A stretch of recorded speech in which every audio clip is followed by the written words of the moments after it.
and welcome back to my kitchen. It's been so long.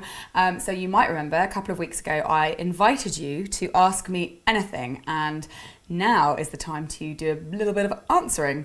And I've been absolutely overwhelmed by the number of questions that I've had asked. It's been like over 1,200, which is bonkers. And as I mentioned before, I'm going to be answering the most liked questions. So I have quite a lot. Some of them have got like 1,400 likes. So there's a lot of people out there that want to know certain things. I'm really excited to share them with you. So by far, the most popular question out of all the questions that were asked was, how do you stay in shape when being surrounded by so much good food? And that was asked by Lucy Hawes and Sam S and Hajar and Barusan and a bunch of other people. And it was like 1,468 times, which is a great deal. Now, this isn't a massive mystery. I eat really well. I eat healthily. I eat 3 meals a day, balanced meals. But obviously, I do eat a lot of cake and sweets in between. Some of that cake and sweets is because it's a professional thing and I have to. But some of it's just because I really like eating sweets. I've got a really sweet tooth. So I do need to stay active, but I'm not really into sort of hardcore exercise or going to the gym. So luckily, I do a lot of walking because I have a dog who's just down there. His name is Curtis. I'll introduce you to him later. And I walk Curtis between 1 and 4 hours a day. So that is quite a lot of walking. And I much prefer walking to sort of, crunching or doing press-ups or running, which I find thoroughly boring. So that is how I stay in shape. Okay, so the second most popular question, and this was asked at the very beginning, and then there was quite a lot of similar questions, so I'll elaborate a little bit. But the most popular question of its kind was, how many tattoos do you have? And that was asked by Jada Bailey, Heidi Richardson Evans, Spencer Pritchard, Dissa Nugro, and then loads of other similar questions like, what are the meanings or inspirations behind your tattoos? And there's a long story of tattooing on my body. I can't actually count how many I've got now because a lot of them are small tattoos that make up one big one. Like, for example, this one, which kind of goes all the way up here. But it's made up of like different bits. So I don't know whether to count that as 1 or like 5, but I think it's probably around 15 to 20 if I'm counting. And I'm really lucky to have such beautiful work on me. When I was young, I used to just go to a tattoo shop and kind of go, oh, I want that one, without really thinking much of it because I just thought that it would be cool to get tattooed. And as a result, I've got some really rubbish tattoos, which I won't share with you. But as I've got older, more mature, and also like grown in appreciation of the art of tattooing, I do it slightly differently now. So I will choose an artist whose work I really, really love, and I will take an idea to them. So rather than take them a picture, I will take them just a general idea of what I feel like I want and let them do the work, because obviously they're artists, so taking them something that I've done and making them do it on me is kind of really restrictive for them. And so as a result, I've got some really, really beautiful work. And in terms of the inspiration and meanings, there isn't really a lot of meaning behind my tattoos. Like, there aren't any. Well, there's one that was for my grandpa. It says Charlie. I don't know if you can see it. Oh, excuse my slippers. My flat's really cold. But that says Charlie, and it's an anchor. And that's because my grandpa, who on my dad's side, who I never met, was a merchant seaman. And I always thought, after hearing all the stories about him from my dad, that I would have got on with him really well. So I've got like a commemorative tattoo, even though I never met him. But apart from that, it's just work that I really love. And yeah, I feel really, really lucky to have them. So next most popular question is, where does the name Crumbs and Doilies come from? What inspired you to name it that? And that is by Cakes and Contour and also Polly Wonka, which is a brilliant name, and Aisling Shaw. So Crumbs and Doilies, obviously I started it in 2006, and when I just started it as a market stall, and when I was trying to think I need a name, I need a sign to put up on my stall. My boyfriend at the time, who is my business partner, Sam, he and I were thinking and racking our brains and coming up with all sorts of really lame names, because you do when you're kind of under pressure. And it's only really when you just let things go that things come in, I find. So I was sitting in my bedroom one day, and for some reason I had just lying around these doilies that my mum's great aunt had hand crocheted out of silk, and they're really, really pretty, and I don't really know why I had them. They were just kind of hanging around in my bedroom. And doilies, if you don't know, are, so that version of it are kind of a decorative item, and people would like put them on the back of sofas or on the arm, or like underneath ornaments on tables and stuff. They're like a decorative, protective kind of coaster, if you like. And also what people would do is they'd get paper doilies and they would put them underneath cakes. And so I kind of had this image of a cake that had just been eaten on a paper doily and the crumbs kind of lying around. And then Crumbs and Doilies just kind of popped into my head, and thus Crumbs and Doilies was born, and that is the story.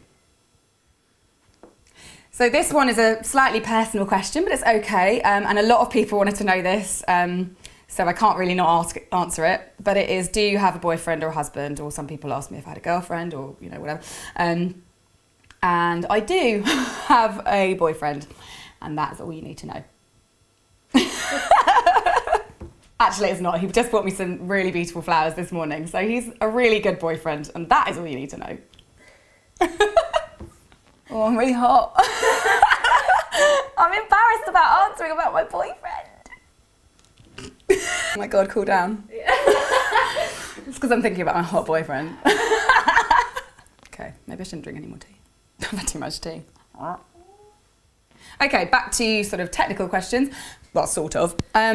This is from Rianne Jones, and this got a lot of likes, and it is, would love to know if you went to any baking schools or classes, or if you have a degree in it. The answer is no. Well, no and a half, because I actually did a really short baking course. When I thought this was kind of what I wanted to do for a job, I enrolled on a really short evening course at Hackney Community College. And it was a 6-week course in like the basic fundamentals of baking.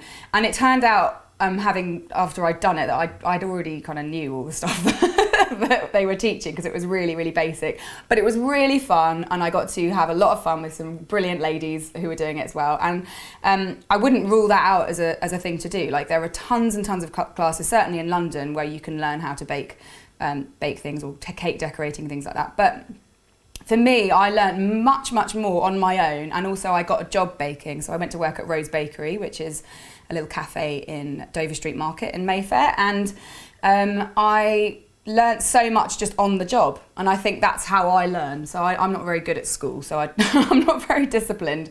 So for me, I really need to sort of be doing the thing in order to learn, and practice, a lot of practice. I just basically baked every hour of the day, and kept on trying to improve things and making notes and tweaking things, and that's how I learnt, just by doing it, which isn't to say that I wouldn't recommend going to do a degree in baking. Like, I'm not a pastry chef, and I've never been to pastry school, and I'd love to know all the things that they know. I'd absolutely love to know. There's so many things that I don't know. There's more things I don't know, in fact. So it's really beneficial. It's just about kind of what you want to do and what you feel you're capable of. So next, with 963 likes, is how did you open your bake shop? And that is from Ella Savilson and Pavel Herak and Shop Girl Casey. They all wanted to know that, along with a bunch of other people. So, well, that is quite a long story, because the journey of Crumbs and Doilies is like now 11 years long. So initially I set up a market stall and was just selling cakes from that. And the next stage from that, Sam, my boyfriend at the time, he built a website, and I was then able to offer my services, because I could have my phone number on there and people could call me up, and I could do cakes for them and stuff. And it grew from that. So my growth up to the point where I had a shop, and the Crumbs and Doilies story, is very slow and organic. So the main thing is patience and time. Is how I opened a bake shop. Crumbs and Doilies have never had any outside investment, apart from when we did open the shop, we invited people to sponsor us with Kickstarter, which is like a crowdfunding thing, and that was more to get people involved, really. It certainly didn't fund the shop, because we were asking for quite a small amount. But to get from the very beginning in 2006 on a market stall to where we are now took a lot of hard work, a lot of hours, building a really, really strong and dedicated team, and for a large part of that, not really taking much money and not really seeing any of my friends. So you have to be really committed, and you have to be really determined if you want to open a bake shop, and don't expect it to just kind of happen like that. It's taken a long time for Crumbs and Doilies to get to a point where we're financially able to open a shop in Soho and employ 20 people, which we're able to now, so that's wicked. So a lot of you wanted to know if there is anyone who helps me with the videos, and if yes, can you show him? assuming it's a him. That question came from Bake with M and E, which sounds like a bakey thing. Maybe go and check them out on YouTube. The answer is yes. There are people who help me with the videos because I'm not very technical. So Sam, who I mentioned previously, who is my business partner, he is responsible for most of the filming and editing on my channel. Basically, all the best videos are made by Sam because he's really good at this stuff. But today's video is being filmed by Sally, aforementioned Sally, and will be edited by me. So we are a bit of a gang. We kind of do it all together. And yeah, I'd be really boring doing it on my own. I'd just get lonely. Okay, now here's a question I've been gagging to answer because I could go on and on and on about it. What is your favourite dessert? And this was asked by Paulina Kanya and Jill Bowdhan. What is my favourite dessert? Wow, I could literally write a book on my favourite dessert. But mainly, I tend to veer towards things with caramel and toffee and cream rather than like fruity stuff. But having said that, Eat and Mess is hands down in my top 3 desserts of all time. So Eat and Mess, if you don't already know, is crushed meringues with whipped cream and chopped up strawberries, and then with raspberry coulis drizzled over the top. And it sounds really, well, it is really simple, but it is so delicious. And my other 2 favourites are sticky toffee pudding and treacle tart. Both of which were favourites of my dad's. So I definitely inherited my dad's sweet tooth. And basically anything sticky or hot with ice cream or toffee and drizzling and dribbling and, you know, all the things, I'm all over it. So here's a question which I can answer, which might be helpful to some of you, and that is, do you offer internships at Crumbs Doilies? And if yes, do you accept people from another country than GB? And that is from Belinda Bloomer. And the answer is yes, we do have interns at Crumbs Doilies, and we regularly have interns, at least 1 or 2 at a time. And they're usually 4-week internships, 3 to 5 days a week. So obviously with that amount of commitment, you do have to, you know, either be staying here or living here. So, but we have had a few international interns, who have been lovely. And you apply by going to our website and going to the contacts page, and on there's a little section called Join Us, and there is an application form where you can apply to be an intern. And internships at Crumbs and Doilies are really good. We don't just get you to sweep up and mop up, you know, and wash up, although we do get you to do that, but you also get an opportunity to see how a professional kitchen works, and depending on how much kind of effort you put in, you could really progress to things like decorating cakes even and baking. And also maybe 5 or 6 members of the current team are former interns, so it's a really good opportunity to get your foot in the door. So Simon Heap wanted to know, what kind or brand of stand mixer would I recommend for someone making mostly cakes, biscuits, buttercreams, and rarely breads, much like myself? KitchenAid Classic, an Artisan, or a Kenwood, or another make perhaps? Thanks. So Simon, I have only really used Kenwoods and KitchenAids, both of which are really good quality products. I used to exclusively use Kenwoods, but I actually feel like KitchenAids have got a bit better over the years. I actually started with a KitchenAid and then moved on to Kenwood, but I think KitchenAid's really good. One of the things I really like about KitchenAids is that they're quiet. So when I'm filming, it's much more preferable to do it with a quiet mixer. But they're both really solid machines. But there's tons of different brands out there that I haven't tried that you should investigate. Amazon's a really good place to look for that, because then you can look at the reviews and see what other people have to say about it. That's what I normally do. But yeah, KitchenAid and Kenwoods are my preferred option. So Phoebe Gower Rudman and Nikita and a few hundred other people wanted to know, for someone wanting to start a bakery one day, what are the 5 tips I would give them? Well, I mean, I can only talk from my experience, which has been slightly different to quite a lot of other businesses and very sort of slow and organic. So the first thing I would say is perseverance and patience, because it might not all kind of explode as quickly as you'd like. And maybe that's for the best, because it gives you a chance to really hone your skills. Another tip would be to use high quality ingredients, because it really does have an impact on the flavour and the quality of your cakes. And that doesn't necessarily mean the most expensive thing, but just try a few different products out, try a few different ingredients, and taste everything and make sure that you're happy with it.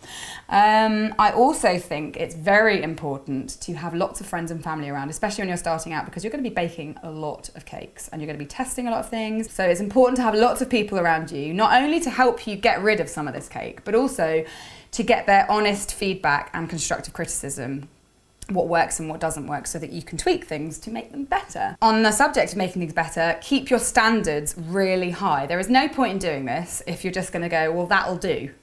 That'll do isn't good enough. You need to make all your products brilliant all the time. So consistency is really important. Make sure that all your cakes are consistently good. You know, if they're really good one day and a bit rubbish the next day, then you're doing it wrong. You need to make sure that your methods are consistent and your end result is consistent. And then finally, what I did, so this is my personal experience, but it might not work for you, but I think having a market stall in the beginning for me was brilliant because it was a small setup. I had a small rent to pay, but I made money, so that was great. And it's basically market research. It's instant market research. You can ask people what they think about it when they're eating it, or if they come back, then you know you've done a good job. So that's brilliant. If not a market stall, then you could offer your services to local cafes, or even, you know, people around you. If you want to start making sort of novelty cakes, then make yourself a little website, or do something on Facebook or something like that, just to get yourself out there. And the more you do it, the more you'll learn as well. Like, I've learned a lot along the way by doing a lot of orders, so there you go. The last question I'm going to be answering is, do you have kids? And that is from Sam S. A lot of people wanted to know this. I don't have any human kids, but I do have a fur child. Who is, you might have, if you follow me on Instagram, you might have already met him. His name is Curtis, and he is a 3-year-old Manchester Terrier. Let's go and get him. Oh, I just woke him up from a deep sleep because we went for a really long walk today, didn't we? Are you going to yawn in my face with that breath? So this is Curtis. He's 3. He's licking. He's a Manchester Terrier, which, I'm so tired. So he is a Manchester Terrier, and Manchester Terriers are quite unusual. There's not that many of them. So he's special because he's rare. And I feel like having him from 12 weeks old was really good practice for when I do eventually have children, because it was a lot of late nights, a lot of early mornings, a lot of broken sleep, and a lot of commitment, but so much love. I mean, I love this thing. And he loves me, look. Oh, he smells like biscuit. So this is my child, Curtis Wilson. So I'm going to let him go back to sleep. But that was my answers to your questions. I really enjoyed seeing all your questions, and thank you so much for... Sorry, am I boring you? It's all right, it's going to be over soon. So thank you so much for all your comments and all your questions. There was a lot to go through. It was pretty hard. My eyes felt like they were going to pop out of my head at one point. But I really enjoyed that, so maybe I'll do another one. So you can maybe keep some questions on the back burner for next time. But until then, I will be cuddling Curtis and walking on the heath and hopefully coming up with some recipes for you. So I will see you soon. It's so boring.